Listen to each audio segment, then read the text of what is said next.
Perkenalkan, nama saya Selviani, NIM 1912-107-18, jurusan Sistem Informasi, Fakultas Teknologi Informasi, Universitas 19 November. Adapun dosen pembimbing saya bernama Nur Fajriah Mukhlis dengan mata kuliah Pengantar Manajemen. Pada video kali ini, saya akan menjelaskan tentang materi yang saya pilih, yaitu desain pekerjaan dalam manajemen.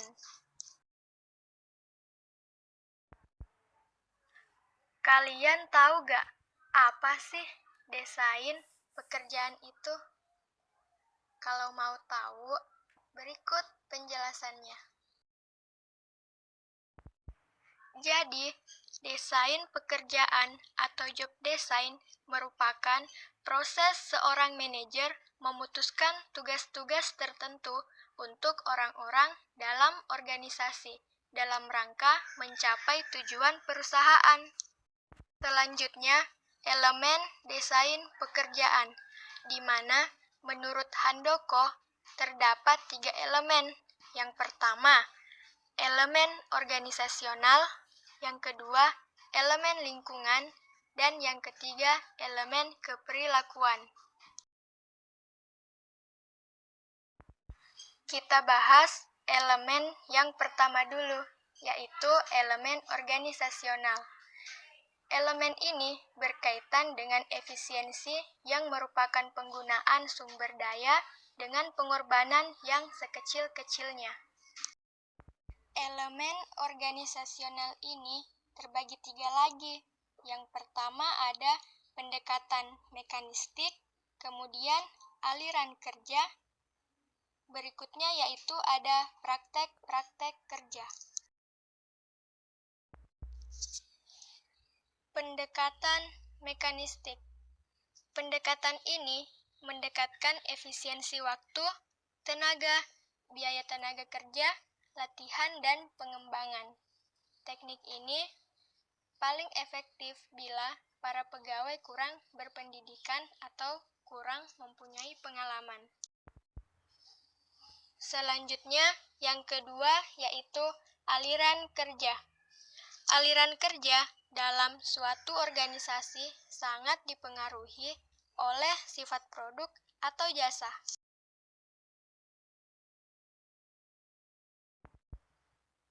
Kemudian, yang ketiga adalah praktek-praktek kerja.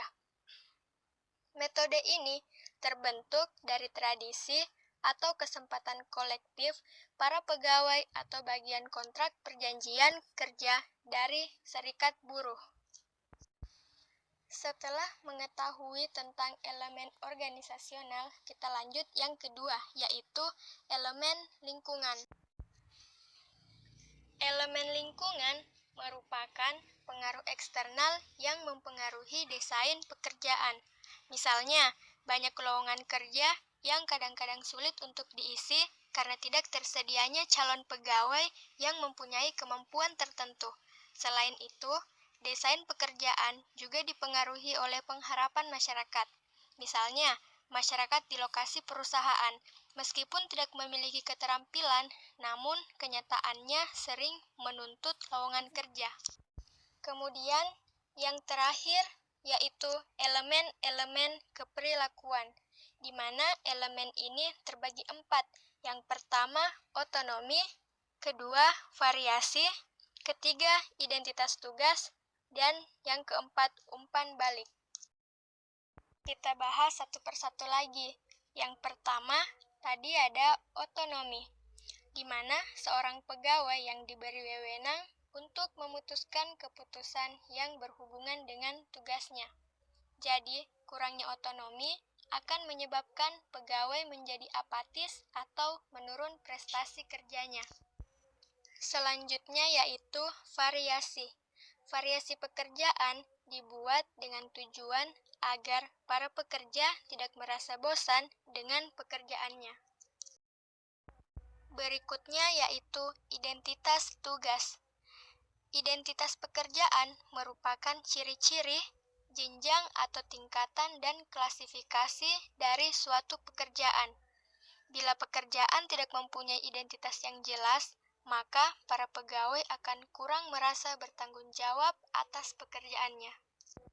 Kemudian yang terakhir yaitu umpan balik, berupa nilai prestasi atas apa yang telah dikerjakan oleh seorang pekerja. Selain elemen, ada juga teknik desain pekerjaan yang terbagi atas 4.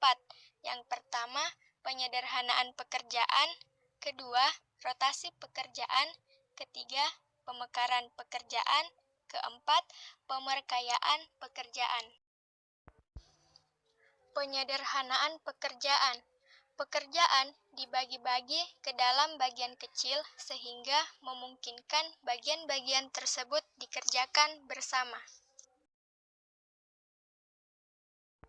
Rotasi pekerjaan mempermudah seorang pegawai secara sistematis berpindah dari satu posisi yang lain atau pekerjaan yang lainnya di dalam organisasi. Dengan ini dapat menjadikan pegawai tidak merasa bosan dan akan mengetahui pekerjaan yang telah dilalui. Pemekaran pekerjaan. Pekerjaan diperluas sampai pada tingkat di mana bagian-bagian yang berkaitan erat saling mendukung diselesaikan oleh seorang pegawai. Pemerkayaan pekerjaan merupakan penambahan tugas dan tanggung jawab kepada pegawai dilakukan untuk mengurangi kebosanan. Selanjutnya, analisis jabatan merupakan suatu aktivitas untuk mengkaji, mempelajari, mengumpulkan, mencatat, dan menganalisis ruang lingkup suatu pekerjaan secara sistematis dan sistemik. Analisis jabatan dapat dilakukan menggunakan kuesioner, observasi, atau wawancara.